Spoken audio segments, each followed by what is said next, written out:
이제 자리에서 일어나셔서 오늘 우리 함께 나누실 말씀을 읽겠습니다.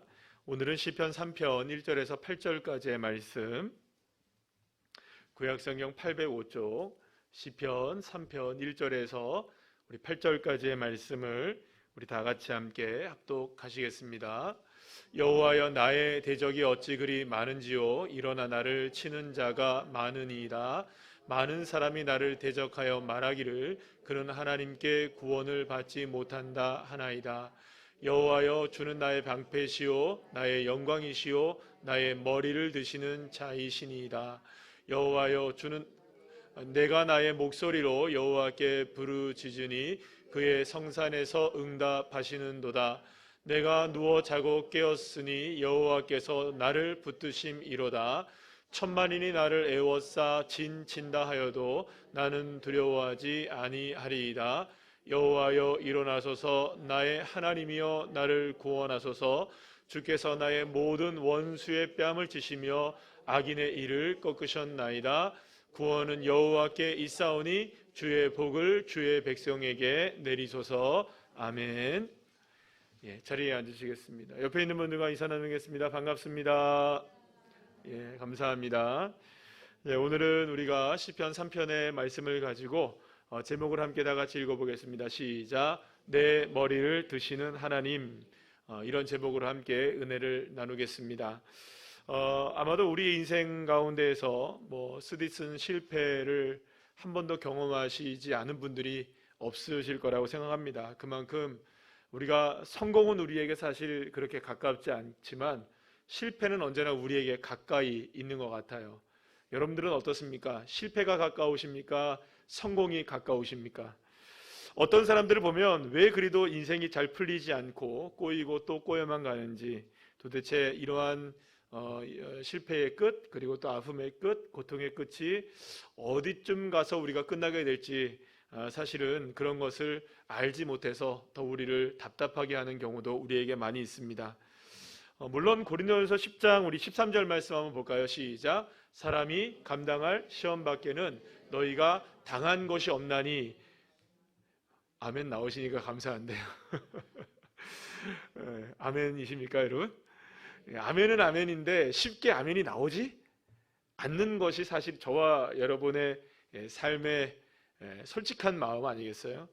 감당할 시험 밖에는 우리가 당한 것이 없다고 분명히 주님은 말씀하고 있는데, 사실은 감당하기 힘든 시험들이 우리가 당하게 되는 일들이 사실 우리에게 너무나 많아서 위로가 되긴 합니다만, 그런데 안 되는 걸 어떻게 해요? 하나님, 우리의 고민이 바로 거기에 있잖아요. 늘 언제나 목사님 그래 알겠어요. 그 마음을 알겠고 그 말씀 알겠고 또 그 말씀이 어떤 것인지도 모르는 거 아닌데, 실제로 그 말씀대로 우리가 다짐하고 살아가는 데는 진짜 우리가 힘듭니다. 여러분들 그런 마음들이 있잖아요.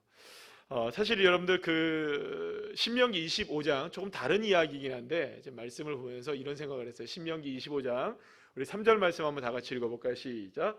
40가지는 때리려니와 그것을 넘기지는 못할지니 만일 그것을 넘겨 매를 지나치게 때리면 내가 내 형제를 경히 여기는 것이 될까 하노라. 왜 갑자기 이 얘기를 여러분들한테 드리냐면, 율법에 의하면 사람을 예를 들어서 율법에 의해서 그 사람 어떤 태장으로나 어떤 벌을 내리려고 할 때에 이게 매를 때려서 벌을 하는 경우가 있어요. 그런데 40대를 넘으면 안 된다는 거예요. 왜냐하면 40대를 넘으면 이게 이제 40대라는 게 뭐냐면 인간이 고통을 느낄 수 있는 최대치의 고통이라는 거예요. 그러니까 더 이상 때리게 되면 이것은 그 사람을 경히 여긴다. 그러니까 사람 취급하지 않는 것이고 인격적으로 대하지 않는 것이 되기 때문에 절대로 매도 40번 이상을 때리면 안 된다는 게 율법에 정해져 있어요.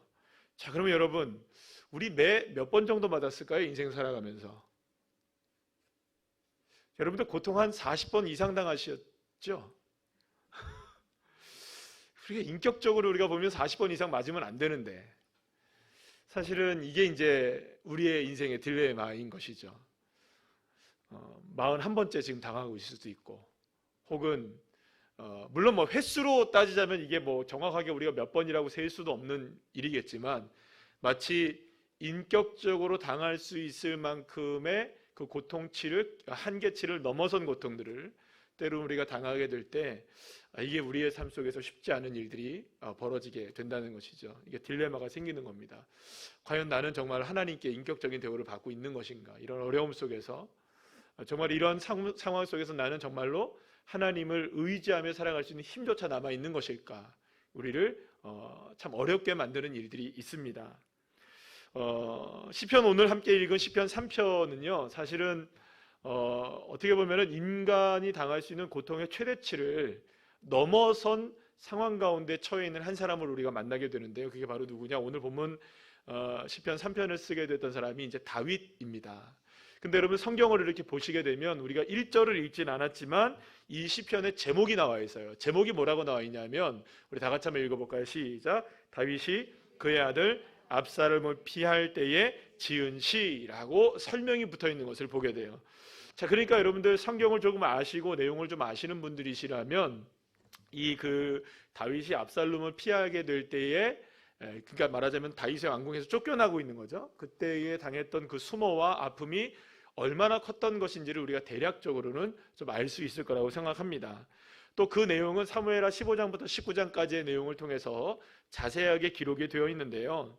다윗이 압살롬의 반역을 일으켰을 때 사실은 더 아팠던 게 뭐냐면, 여러분 다윗은 그 누가 뭐라 해도 이스라엘의 가장 위대한 왕입니다. 왜냐하면 흩어진 이스라엘을 하나로 모았고 통일 왕국을 이루었을 뿐만 아니라 사실은 통일 왕국이 이제 솔로몬에서 끝나잖아요. 그렇기 때문에 왕국으로 치자면 이스라엘이라는 왕을 만들었던 왕, 그리고 가장 위대한 왕은 누구밖에 없습니까? 실제로 물론 솔로몬이 있다고 하지만 실제로 그 업적은 모든 것들이 다 누가 세운 일일까요? 사실 다윗이 세운 거기 때문에 다윗 이상의 왕은 사실 존재하지 않습니다. 이스라엘에서는. 그런데 이 압살롬의 반역의 일들이 커져나가고 있을 때 어떤 일이 벌어지게 되냐면 사무엘상 15장 12절 말씀에 이런 말씀이 나옵니다. 다 같이 한번 읽어볼까요? 시작. 제사 드릴 때에 압살롬이 사람을 보내 다윗의 모사 길로 사람 아히도벨을 그의 성읍 길로에서 청하여 온지라 반역하는 일이 커감에 압살롬에게로 돌아오는 백성이 많아지니라. 아멘. 어떤 일이 벌어지기 시작했냐면 이런 겁니다. 그러니까 먼저 지금 방금 장면에 읽었던 일을 읽어보면 아히도벨이라는 사람이 있어요. 아히도벨은 누구냐면 다윗의 신복입니다. 그러니까 다윗의 신복조차도 지금 누구에게 돌아간 겁니까? 압살롬 아들에게 돌아간 거예요. 간 거예요. 그러면 신복이 배반해서 갔단 말이에요. 그런데 신복이 배반한 거는 여러분들 정치적인 영향력 때문에 그럴 수 있다고 쳐요. 물론 그럴 수 있겠죠. 그런데 문제는 뭐냐면 백성들이 뒤를 돌리고 있는 거예요. 그동안 자기를 성군으로 알고 따라줬던 수많은 백성들이 이제는 더 이상 자기를 왕으로 섬기지 않고 압살롬을 무엇으로 섬기기 시작하는 겁니까? 왕으로 섬기고 있는 거예요, 지금. 그러니까 지금 보이지 않는 곳에서 지금 이미 쿠데타가 일어나지 않았는데, 그런 거죠, 여러분. 쿠데타가 일어나지 않았는데도 불구하고 이미 쿠데타는 일어난 거예요. 백성들 사이에서 민심이 다 이반되어서 자기를 다 떠나고 있는 것을 보고 있었던 거예요. 누가요? 다윗이 보고 있었던 거예요. 그러니까 여러분, 다윗이 마음이 어땠을까? 다윗의 마음은 무너지는 거죠. 백성들 마음 떠나고 있죠. 자기의 그 신복이었던 아히도벨 떠났죠. 게다가 이제는 진짜 마지막으로 누가 반란을 일으킵니까? 자신의 아들 압살롬이 칼로 반란을 일으켜서 누구를 쫓아내는 겁니까? 자신의 아버지를 왕국에서 쫓아내는 일이 실제로 벌어지게 되었던 거예요. 그러니까 여러분, 지금 이 다윗이 당하고 있었던 이 어려움은 예전에 사울 왕에게 쫓겨다니면서 때로는 뭐 침을 흘리고 미친 척을 하기도 했고, 또 뭐 블레셋에게 망명을 해서 살기도 했고요. 또 칼과 창을 날마다 피해 다니고, 이러한 그 동굴에 살고, 막 정말 광야에 살고, 막 이렇게 쫓겨다녔던 그런 것과는 좀 다른 일이에요. 왜냐하면 물론 그때에도 그런 배반의 아픔들을 늘 마음에 품고 있었지만 그때는 이미 왕이 아니었잖아요, 아직까지는. 근데 이제는 지금 자기가 최고 높은 자리에 있는 왕이란 말이에요. 그런데 그 왕위에서 이런 일들을 당하게 됐을 때의 아픔은 사실상 인간이 당할 수 있는 고통의 한계치를 넘어간, 그것도 누구에게 이 일을 당하고 있는 겁니까? 자신의 아들에게 당하고 있는, 자신의 아들에게 이 고통을 당하고 있는 거기 때문에 어쩌면 40대의 매를 맞지 말아야 된다. 이것을 한꺼번에 뛰어넘는 그런 지금 고통이 누구에게 지금 다가오고 있는 걸까요? 다윗에게 다가오고 있는 것이죠. 자, 그러니 얼마나 여러분들 이 다윗이 당한 고통이 컸을까? 자, 그렇다면 다윗은 이 고통을 지금 어떻게 극복하고 대처해 나가느냐? 사실 우리가 이제 이걸 봐야지 되는데요. 누구에게나 이런 고통들은 이제 다가올 수 있습니다. 뭐 배신의 아픔, 배반의 아픔, 뭐 여러 가지의 인생의 고통의 종류들은 우리가 나열할 수 없을 정도로 많이 있잖아요. 또 때로는 뭐 질병에 관한 이야기들, 우리가 혹은 뭐 지금 여기서 오늘 본문에 나온 것처럼 뭐 이렇게 그 가족들에 대한 아픔들, 그리고 또 뭐 아는 사람, 뭐 지인들에 관한 아픔들, 뭐 물질에 관한 아픔들도 있을 수 있을 것이고, 또 개인적인 뭐 여러 가지 삶의 아픔들이 많이 있을 겁니다. 그러나 중요한 건 뭐냐면 이 아픔들을 우리가 어떻게 대처하느냐. 사랑하는 여러분, 저와 여러분이 다윗의 이 믿음의 지혜를 따라가는 주의 자녀들 되시기를 간절히 축원합니다. 자, 그런데 이 다윗은 무엇보다 자기에게 이 다가오는 이 모든 어려움들이 자기의 죄로 인한 것이라는 걸 분명히 알고 있었어요. 특별히 여러분들 이 다윗 왕으로 등극한 이후에 나라를 다스릴 때 평탄한 길을 걸어가고 있었어요. 그런데 갑자기 어떤 일이 벌어집니까? 밧세바를 범하는 일이 벌어져요. 그리고 그 밧세바를 범하는 일로 인하여서 우리아를 전장에서 죽게 만들고, 그리고 그 일로 인하여서 밧세바가 아들을 낳게 되고요, 그죠? 그리고 결혼을 하게 되잖아요. 그리고 그 아들이 또 죽게 되고, 그리고 나서 이제 어떤 일이 벌어지게 됩니까? 여러분들, 큰아들 암논이 이복 동생 다말을 강간하고, 그리고 그 일에 있어서 압살롬이 이 그 분을 품고 있다가 결국엔 누구를 죽입니까? 자기 이복형인 암논을 또 살해하게 되는, 그러니까 피해 보복이 계속 일어나게 되는 걸 알게 됐어요. 그러니까 이 모든 일들이 지금 다 누구로부터 시작됐다는 걸 알게 되었던 것일까요? 그리고 그 일들이 결과적으로는 다윗에게 어떤 일로 다가왔던 걸까요? 지금 압살롬에게 쫓겨나서 지금 왕위에서 퇴출되어지는 그런 일로 이어지게 되었다는 것을 누가 잘 알고 있을까요? 지금 사실 다윗은 알고 있었던 거예요. 아, 이게 내 죄로 인한 결과가 이렇게 인생의 쓰디쓴 아픔으로 마치 40대의 매를 한꺼번에 맞는 것 같은 그런 상황으로 나에게 쓰나미처럼 몰려오고 있는구나, 그것을 알았던 거예요. 자, 그런데 여러분들, 이렇게 되면 여러분들 우리가 생각할 때 이렇습니다. 자, 그래도 그렇지, 내가 이렇게 죄를 졌다고, 내가 이렇게 문제가 있다고 나에게 갑자기 이런 일들이 다가오면 되나, 이렇게 생각할 수 있어요. 그러면 여러분 자책하게 되고 매몰되게 되고 문제에 허우적거리게 되고, 대부분의 많은 경우의 사람들이 거기에서 헤어나오지 못하게 되는 일들을 보게 됩니다. 그런데 여러분들, 사실 이 다윗의 영성에 있어서 가장 놀라운 측면은 뭐냐면 자주 넘어졌어요. 다윗도 이렇게 넘어집니다. 그러나 회복 탄력성이 대단한 거예요. 사랑하는 여러분, 회복의 길을 찾아내시는 저와 여러분 되시길 간절히 축원합니다. 고통은 누구에게나 다가올 수 있지만 회복은 아무나 되는 게 아니에요. 그래서 어떤 사람들을 보게 되면 고통은 똑같이 당하는데, 그러니까 똑같은 종류를 당한다는 말이 아닙니다. 똑같이 고통들을 당하는데 그 고통 속에서 회복되어지는 일들이 다른 거예요. 보게 되면 왜 그럴까라고 생각해 보면 바로 이 다윗과 같은 믿음이 있는 거죠. 다윗은 여러분 어떤 믿음이 있었느냐? 그렇게 배반과 배신의 아픔이 자신의 죄로부터 일어났고, 자신의 자녀들에게서 이런 일들이 일어나게 되었고, 이렇게 자신이 왕위에서 쫓겨나게 되는 일들이 일어났을 때 생각한 거죠. 여러분, 세우신 자도 하나님이시라면 빼는 분도 누구실까요, 여러분? 하나님이라는 걸 알았던 거예요. 그럼 여기 안에서 있어서의 문제를 해결할 수 있는 힘은 내 힘으로 낼 수 있는 일이 아닌 거예요. 다윗이 어떻게 왕위에 올랐습니까? 내가 왕이 되고 싶어서 됐습니까? 다윗이 어떻게 기름을 부음을 받았습니까? 내가 되고 싶어서 머리 뒤밀었습니까? 아니잖아요. 전적으로 누구의 은혜였습니까? 하나님이 택하셔서 세운 거를 누가 잘 알고 있습니까? 다윗이 알고 있는 거예요. 그러니 여러분, 하나님이 세우시고 하나님이 내리시는 거예요. 그러니까 만약에 지금 내려짐을 당했다면 이 내림도 누구의 주권 아래 일어난 것이다? 하나님의 주권 아래 일어난 것이다. 그러면 올라서고 세워질 때도 내가 하나님을 바라봤던 것처럼 내려왔을 때도 누구를 바라봐야 되나요? 하나님을 바라봐야 돼요. 사랑하는 여러분, 올라갈 때 하나님을 바라보는 사람을 많아요. 왜냐하면 누구나 다 올라가려고 하니까. 그러나 여러분, 우리에게 누구나 다 올라갈 수 있는 일이 열려지는 건 아닙니다. 우리에게 여러분 처음에 말씀드린 것처럼 올라가는 일이 많나요? 내려가게 되는 일이 많던가요, 여러분? 안타깝게도 우리의 삶 속에는 한번 쭉 올라가기도 합니다. 그러나 더 많은 순간 내려가는 것 같아요. 올라갈 때는 누구나 다 하나님을 바라봐요. 예를 들어서 이런 거죠. 어떤 일을 앞두고 있을 때 하나님 이 일이 이루어지게 해주세요 라고 주님을 의지하는 건 누구나 다 합니다. 왜요? 하나님을 믿으니까. 올라가기 위해서는 다 합니다.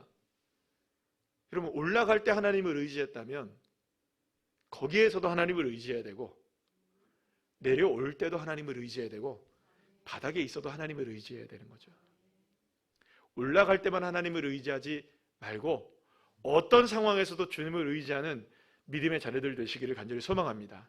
그래야 회복되는 거예요. 회복은 아무에게나 주어지는 특권이 아니에요. 그래서 언제나 주님을 바라보는 자들에게는 하나님의 회복의 역사를 먼저 주십니다. 그래서 여러분, 배반과 배신의 아픔에 사로잡혀만 있지는 않았어요. 다윗은 올라가게 하신 분이 주님이시라면. 그리고 또 여러분들 이 다윗이 쫓겨날 때 에피소드 잘 알고 있잖아요. 시므이라는 사람이 얼마나 욕을 해대고 난리가 납니까? 그때 시므이를 향해서 칼을 들고 그 목을 베우겠습니다라고 얘기했던 사람들에게 놔둬라. 시므이가 저렇게 얘기하는 것은 하나님께서 내게 얘기하는 것이 아니겠느냐, 내가 들어야 될 얘기가 있는 것이 아니겠느냐. 끝까지 주님을 의지하는 거죠. 그러니까 여러분, 이겁니다. 핏이 이건 내 죄악 때문이고 내 잘못이라는 걸 깨달았다면, 그리고 또 이 모든 일들을 해결할 수 있는 분이 여호와 하나님이시라는 것을 우리가 알고 있다면, 적어도 그 아픔에, 그 고통에 매몰되지 않고 오히려 즉각적인 주님의 도움을 바라보며 주님 앞에 엎드리는 것만이 길이요 진리요 생명 되신 주님으로 인하여서 회복의 역사를 저와 여러분이 경험하게 되는 지름길이 열리게 될 줄로 믿으시길 바랍니다. 그래서 오늘 본문에서 잡아야 될 중요한 메시지는 이겁니다. 깊은 외로움을 겪을 때, 그리고 사랑하는 사람들에게 때로는 배반을 당하고 아픔을 경험하게 될 때, 40대의 매를 한꺼번에 받는 것 같은 그런 아픔을 우리가 경험하게 될 때에 내 상처를 그렇게 맞는 사람을 향해 이를 갈거나 혹은 마음의 분노를 우리가 가질 수도 있겠지만, 그러나 그러한 절망의 시간, 분노의 시간을 갖는 것보다 더 앞서 저와 여러분이 해야 할 일은 무엇이냐? 바로 그 상황 속에서 여호와 하나님의 이름을 부르셔야 한다는 것입니다. 사랑하는 여러분, 오늘 본문 3절 4절 말씀을 우리 다 같이 한번 읽어볼까요? 시작. 여호와여, 주는 나의 방패시요 나의 영광이시요 나의 머리를 드시는 자니시다. 내가 나의 목소리로 여호와께 부르짖으리니 그의 성산에서 응답하시는도다. 할렐루야. 사랑하는 여러분, 고개가 푹 떨궈진 삶이었어요. 누가요? 다윗이. 어떻게 고개를 들 수 있겠습니까? 왕위에서 쫓겨나서 폐위된 왕이 되어서, 그것도 누구에게? 아들에게 쫓겨나서 지금 광야로 내몰리는 이런 상황에서 어떻게 고개를 빳빳이 들 수가 있겠습니까? 고개를 푹 숙일 수밖에 없었던 거예요. 상황으로 보자면 창피하고 정말로 이건 말로 다 할 수 없는, 이건 모멸감을 느낄 수밖에 없는 그런 상황일 거예요. 자, 그런데 그때에 다윗이 고개를 듭니다. 고개를 들 수 있었던 이유가 딱 하나 있었던 거예요. 여러분들, 여기서 두 가지 의미가 있다고 저는 생각합니다. 하나는요, 하나님이 그의 고개를 들게 하셨던 거예요. 그런데 진짜 고개를 들어야 되는 사람 누굴까요? 아니, 고개를 들어라 해도 들어야 되는 사람은 누구예요, 여러분? 아니, 고개를 들라 해도 고개를 안 들면 어떡할 거예요, 여러분? 근데 오늘 본문에 보니 고개를 누가 듭니까? 다윗이 들죠. 다시 한번 보세요, 여러분들. 나의 머리를 드시는 자다. 고개 숙이고 있는 자에게 고개를 들라 주님 말씀하시는 거예요. 그러니 주님의 음성 때문이라도 고개를 들어야 되는데, 정말로 고개를 들어야 되는 건 누굽니까, 여러분? 다윗이 들어야 되는 거예요. 그럼 고개를 들려면 어떤 용기가 필요하느냐? 하나님이 나의 하나님이시지. 상황을 보자면 여러분들, 얼마나 주변의 사람들이 얼마나 여러분들 자기를 불쌍하게 바라보고 있겠어요. 왕을 바라보는 시선이, 폐위된 왕, 그것도 아들에게 폐위된 왕. 여러분, 얼마나 불쌍하게 사람들이 쳐다보니 얼마나 고개를 푹 숙일 수밖에 없겠습니까? 그런데 주변을 바라보면 고개를 숙일 수밖에 없지만 하나님을 생각하면 고개 들 수 있는 거죠. 그래서 다윗은 당당하게 내가 이 시간에 고개를 들 수 있는 이유를 딱 하나 알게 된 거예요. 누구 때문에? 하나님 때문에. 하나님은 나의 머리를 들게 하시는 자시구나.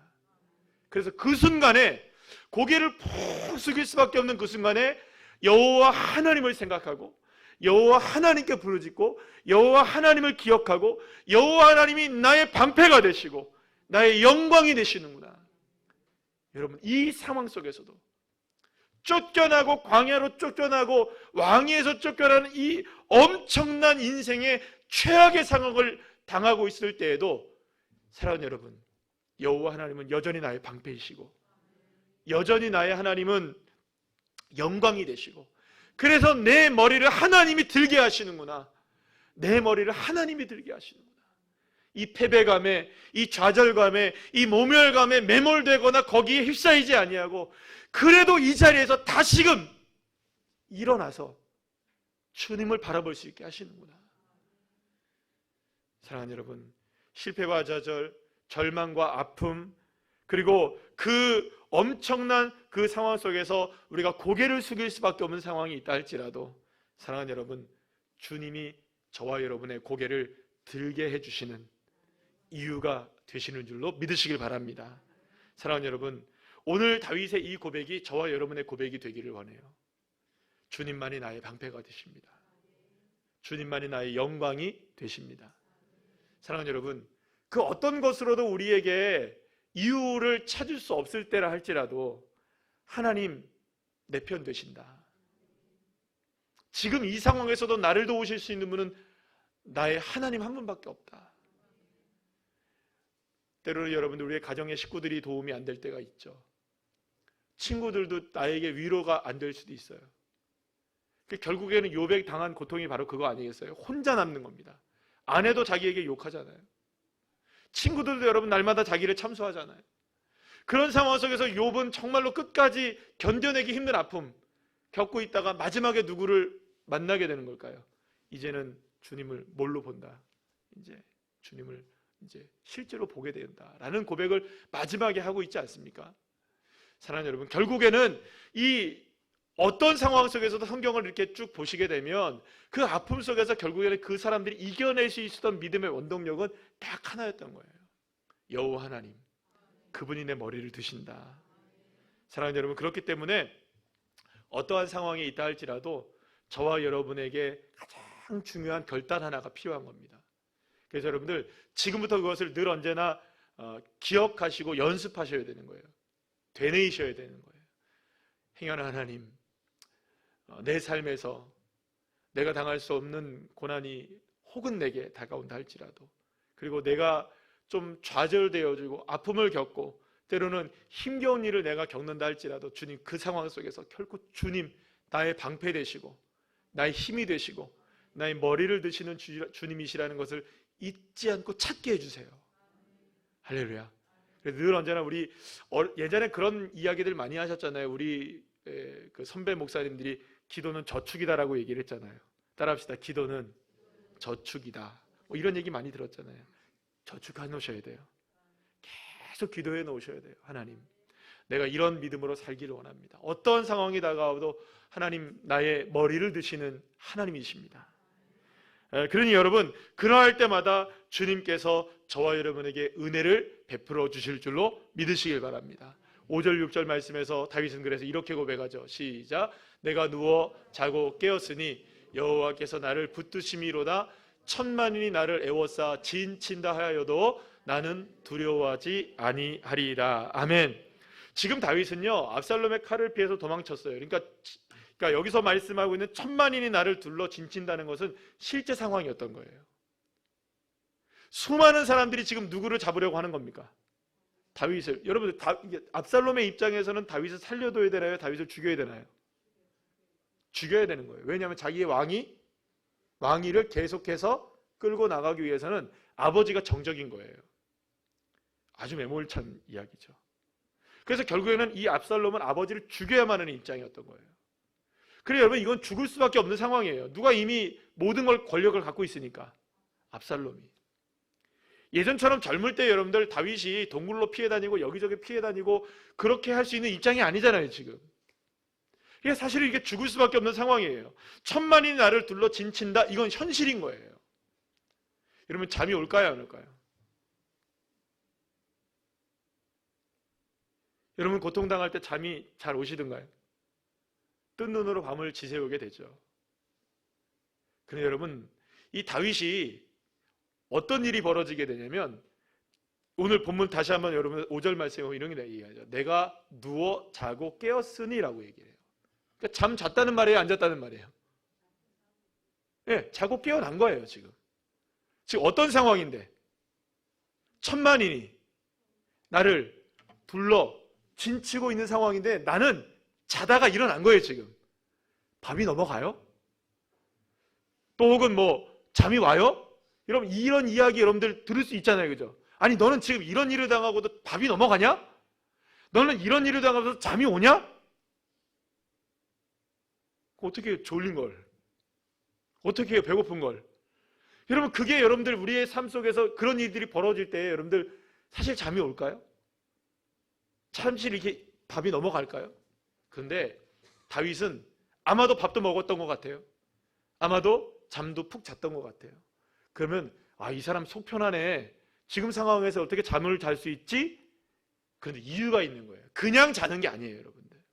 왜 이렇게 잘 수 있을까요? 다시 한번 읽어볼까요? 시작. 내가 누워 자고 깨었으니 여호와께서 나를 붙드심이로다. 할렐루야. 사랑하는 여러분, 여호와 하나님이 나를 붙들고 계시니 이 상황 속에서 나는 잠이 온다는 거예요. 사랑하는 여러분, 주님이 붙들고 계시면 그런 상황 속에서도 잠은 오는 거예요. 그래서 사랑하는 자에게 하나님이 뭘 주신다고요? 잠을 주신다. 이 말은 하나님이 사랑하기 때문에 잠을 재워주신다는 말이 아니라 내가 누구를 믿는 겁니까? 하나님의 사랑을 믿는 거예요. 하나님의 사랑을 믿는 거예요. 잠을 자고 일어나는 대담하고 담대한 이유를 가지게 됐던 것이 바로 여기에 있는 거예요. 사랑하는 여러분, 다윗은 지금 모든 상황이 해결됐을까요? 해결되지 않았을까요? 전혀요. 아무것도 해결된 게 없어요. 여전히 광야예요. 여전히 자신의 인생을 하나도 변한 것이 없어요. 그런데 아무것도 보이지 않았기 때문에 마음이 답답하고 마음이 졸이고 거기에서 넘어질 수밖에 없고 쓰러질 수밖에 없는 그런 상황이라 할지라도 아무것도 변한 것이 없는데 다윗은 변한 거예요. 다윗은 오로지 더 누구를 의지하게 되었을까요? 왕궁에 있었을 때보다 하나님을 더 의지하게 되었던 것이죠. 그래서 여러분들, 빌립보서 4장 6절 7절 우리 너무나 잘 아는 말씀 우리 다 같이 한번 읽어볼까요? 시작. 아무것도 염려하지 말고 다만 모든 일에 기도와 간구로 너희 구할 것을 감사함으로 하나님께 아뢰라. 그리하면 모든 지각에 뛰어난 하나님의 평강이 그리스도 예수 안에서 너희 마음과 생각을 지키시리라. 아멘. 사랑하는 여러분, 저와 여러분의 마음을 주님이 지켜주시면 걱정은 있으나 걱정을 누구에게 맡길 수 있을까요? 하나님께 맡길 수 있는 것입니다. 그러니 여러분, 사망의 음침한 골짜기를 다녀도 두려워하지는 않는 것이죠. 물론 왜 안 두렵겠습니까? 그러나 그 두려움에 매몰되지는 않는 것이죠. 그래서 여러분, 전적으로 하나님을 신뢰하는 이 믿음이 있을 때 저와 여러분은 그곳에 얽매이지 아니하고 그 상황 속에서 우리가 이겨낼 수 있는 믿음의 자녀가 다 될 줄로 믿으시길 바랍니다. 그래서 우리가 기다리고 기대하고 기도하는 건 단 하나이죠. 뭐냐 하면 한복판에서 다윗이 당당하게 외쳤던 것처럼 오늘 본문에 이제 마지막 7절 8절 말씀을 읽어보겠는데요. 우리 다 같이 한번 읽어볼까요? 시작. 여호와여 일어나소서, 나의 하나님이여 나를 구원하소서. 구원은 여호와께 있사오니 주의 복을 주의 백성에게 내리소서. 아멘. 사랑하는 여러분, 저와 여러분의 최선의 방법도 하나님이십니다. 최후의 보루도 하나님이십니다. 최선도 최후도 모든 것들이 다 하나님께 있다면 저와 여러분이 바랄 수 있는 딱 하는 건 뭘까요? 이 상황에서 누구만 일어나시면 될까요? 하나님만 일어나시면 돼요. 그러면 내가 일어나는 거죠. 주님만 일어나시면, 주님만 움직이기 시작하시면 모든 것이 역전될 줄로 믿으시길 바랍니다. 그러니 여러분, 저와 여러분이 어떠한 상황 가운데 있다 할지라도 아까 전에 처음에 말씀드린 것처럼 40대 매를 한꺼번에 맞든 아니면 한 대 한 대 맞아서 40대로 가고 있든 그런 상황이 어떤 상황이 우리에게 펼쳐져 있다 할지라도 사실은 그 어떤 말도 위로가 되지 않고 우리가 믿음으로 오늘 이 시간에 다짐을 한다고 해서 여러분들 목사님 알겠습니다. 이제 그렇게 해보겠어요 라고 집으로 돌아가면서도 근데 또 안 되네요 라고 하는 그런 상황이 우리에게 펼쳐진다 할지라도 다시금 그 상황 속에서 나를 위해서 일어나고 계시는 그 주님을 바라보고 그럼에도 불구하고 주님 나를 향해서 일어나 주셔서 내 떨궈진 고개를 주님 들게 해주시고 이 상황 속에서 누구를 바라보게 하시는 하나님을 바라보게 하시는 믿음으로 저와 여러분이 세워지게 된다면 수많은 염려와 근심 가운데 우리가 쌓여서 살아간다 할지라도 우리가 당당하게 하나님의 자녀로 다시금 세워지게 되는 축복을 누리게 될 줄로 믿으시길 바랍니다. 따라합시다. 기도할 수 있는데 왜 걱정하십니까? 옆에 있는 분들하고 한번 인사로 한번 얘기해 볼까요? 시작. 기도할 수 있는데 왜 걱정하십니까? 할렐루야. 여러분, 그러니 걱정에 앞서 무엇만 하시면 될까요? 기도 먼저 하셔야 돼요. 그러니까 걱정이 없기 때문에 기도하는 게 아니에요, 여러분. 우리 다 걱정이 있어요. 모든 걱정, 그 어떤 걱정이 없는 사람이 누가 있겠습니까? 그래도 우리는 당당할 수 있는 거예요. 걱정이 있어서 당당한 거죠. 왜냐? 이때야말로 누가 일어나실 때니까. 하나님이 일어나실 때니까. 내 떨궈진 고개를 들게 하실 하나님이 비로소 일어나실 때가 된 것이니까요. 그 믿음을 가지고 오늘도 저와 여러분이 다시 한번 믿음을 가지고 승리하셔서 하나님의 놀라운 역사를 체험하는 믿음의 자녀들 한 분 한 분들 다 되시기를 간절히 축원합니다.